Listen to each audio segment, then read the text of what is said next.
How's it going, everybody? Welcome back to Down to Earth with Christian Harloff. This is our Monday through Friday. These are our stories that we cover in the UAP phenomenon. A little late of a video today, but hey, I'm busy. And tomorrow we have an Avi Loeb interview on the main podcast, which is on the Christian Harloff channel. But you can get the audio on this podcast feed, so don't worry. So make sure you look out for that. But today, as you clicked on this link, George Knapp, who is really like the godfather of UAP reporting in general, he's been doing it for a very long time.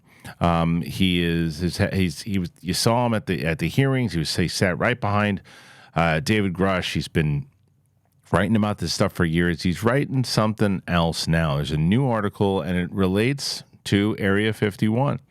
And the article itself is called "What's Happening Inside Area 51?" The website creator, who was raided by federal agents, believes he has an idea.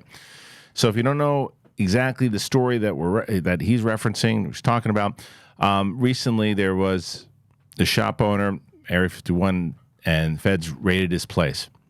And the question was, why? What happened?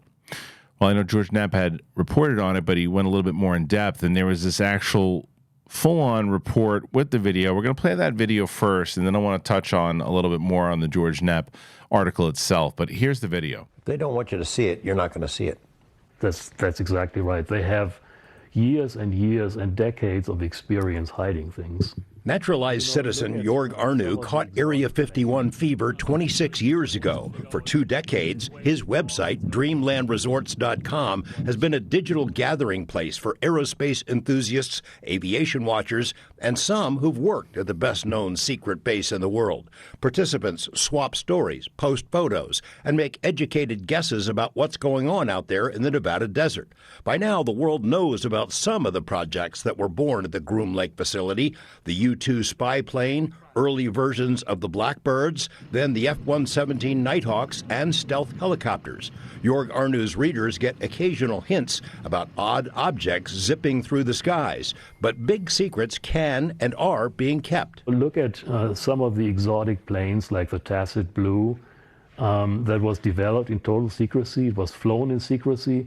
Then all of a sudden they put it in a museum and said, yeah, we had this for a while. But too much secrecy can sometimes backfire. Area 51 was obscure, largely unknown in the 1980s when the Air Force illegally seized 89,000 acres of public land around the base to hide something. Actually, 9 flying saucers flying. In 1989, KLAS-TV put the base on the map for good, with allegations that alien technology might be stashed out there. The designation for Area 51 suddenly disappeared from maps. The government stopped acknowledging it even had a base out there. Too much secrecy only fueled more public interest. Tens of thousands of people have made the trek to the desert to check it out. In the early 2000s, an Area 51 watchdog named Chuck Clark revealed to us the military had hidden sensor systems on public land, miles outside the boundaries, to warn the base of anyone approaching. Clark's Rachel home was then raided by the Joint Terrorism Task Force, a harbinger of what later happened to Jorg Arnu, whose homes in Rachel and Las Vegas were targeted by federal agents in late 2022, with he and his girlfriend, Linda Hello, held at gunpoint, presumably for something that appeared on his website, though he's never been told what he did that crossed the line. What exactly am I accused of? You're treating me like a hardened criminal, like a terrorist. When they came in here, they asked me, are there any booby traps in my house? I said, booby traps? What are you expecting? Arnu agrees the military needs a place to test secret technology. When 2 million people vowed to storm Area 51 back in 2019, he led the opposition to the event. But when he sees things from public lands, he takes note. Arnu says the recently revealed B-21 Raider had some of its systems tested in the Nevada skies, long before the public knew it existed. He thinks the rumors about a successor to the SR-71 spy plane are likely true, but doesn't know if the new version is actually called SR-72. The main focus these days, he suspects, drones, unmanned warplanes, and jamming tech. That's one of the big things out there. They are flying drones, obviously. The Russians, Chinese work on stuff to jam our drones. We work on stuff to jam their drones.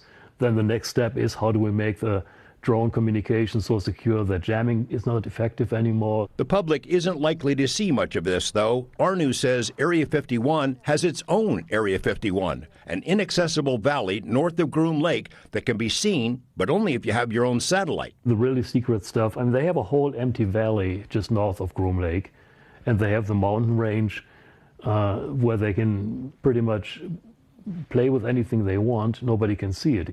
It's booming out there. Oh yeah, Area 51 is not going anywhere. George Knapp, 8 News Now. Now you can watch George's story about the raid on 8newsnow.com. Jorg Our News says he's pretty sure the raids were initiated by the Air Force, not the FBI.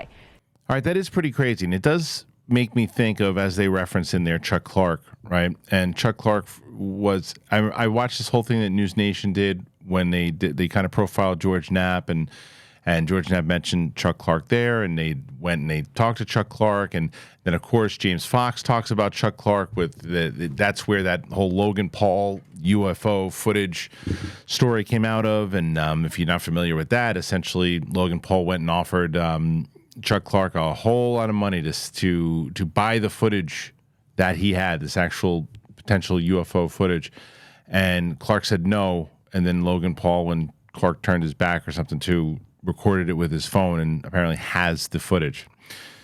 So he had a lot of stuff, but Chuck Clark was one of those people who was raided. And this is the stuff that he had from just kind of poking around in Roswell, or Area 51 rather. So this was something similar, it looks like, right? And I had this whole conversation. We just recorded this episode that we're going to put on Down to Earth instead of putting it on the other channel. And it's an hour-long conversation with Ashton Forbes, who, if you're not familiar with Ashton, he's convinced that the MH370, the Malaysia flight, was that footage that has been out there with these potential drones, and then just kind of evaporates. And some people say that's been debunked already. Forbes is pretty much convinced that it's not, and he talks about it for a great length with us. And he doesn't think that it's NHI. He doesn't think it's any of that type of stuff. He thinks it's technology that the U.S. government has, and he gets into it in depth. It'll be on the channel most likely Wednesday, so look out for that. But the reason I bring that up is because of whether you believe in that or not. I think that everybody can pretty much agree that whether it's the U.S. government, a lot of governments are working on things, type of equipment, type of technology that we will never know about. We'll know about years into the future. I mean, look at the atomic bomb. We're working on that thing for a long time before anybody even knew what it was. And if people would have told you what it was at that time, splitting atoms, this, like, what is this, magic? What are you talking about? You can't make an explosion out of atoms and splitting atoms and what? So the idea of what they're working on in this, I mean, I never bought into the whole balloons, weather balloons, Roswell thing. If you listen to the military pilots and the people and the interviews that people have had, continuously about that. You go into the archives footage about the actual people who were on site for it, and there's quite a few credible people who said they told us to say balloons, so we said balloons. One balloons though, I don't know what it was, but it wasn't balloons.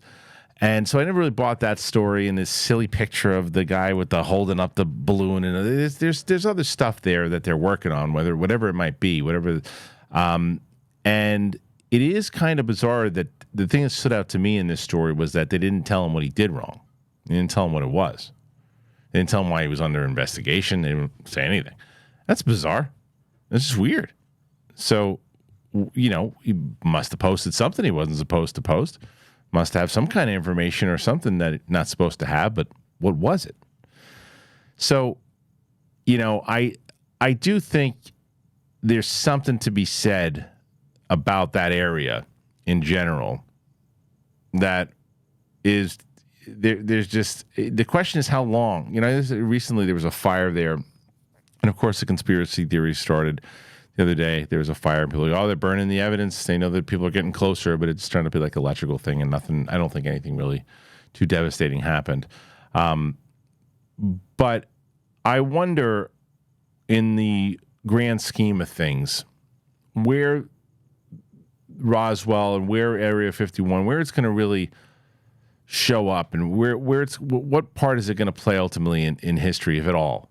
When I had Steve Bassett on the show, it was probably 4 months ago now, along those lines. He was convinced inside of there's a scene in like Independence Day and the research that they did inside of it, that there was, because of the stuff that happens at Roswell and Area 51 there, that there was more to it than what was let on. But I think that this comes with conspiracies. This comes with, people automatically thinking that other people are hiding stuff. I think that comes with the territory, and it becomes hard to kind of differentiate the two of it. Of like, okay, maybe they really are covering that up. Maybe I'm just making that up because it just seems like they could be protecting that, and it's a cover up. But there's something to this. There's something to this. I don't know what it is. I have no idea. But the idea, why do they? I just don't. If he would have said, look, they told me they raided it because there was something inside. I had too close to government files. They didn't want to exactly tell me what it was, but they explained to me, and I know why they raided my place. But he doesn't know. I don't know.